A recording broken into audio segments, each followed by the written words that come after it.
Hi, and welcome back to Stuff About Tutorials. In today's video, we are going to talk about how to reduce the quality of content on your Facebook.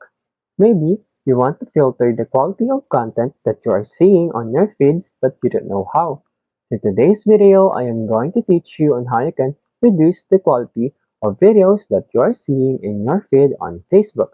Check the video description and I will try to leave the written instructions. So without further ado, let's get into the video. First you need to do is to open your Facebook application.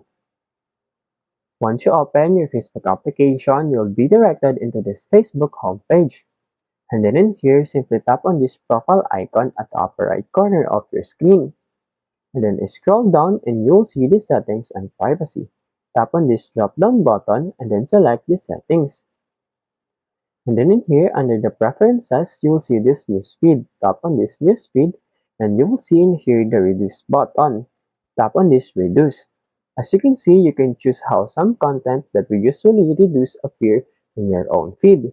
We have here the low quality content, unoriginal content and problematic sharing, and also the sensitive content.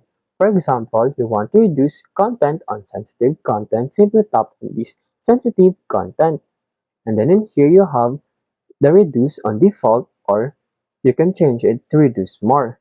There you go. If you wanted to know on how you can reduce quality of content on your Facebook, that is the easiest way I know how. If you know another way on how you can reduce quality of content that you see on your feed on Facebook, leave a comment below. Also, be sure to subscribe for more videos.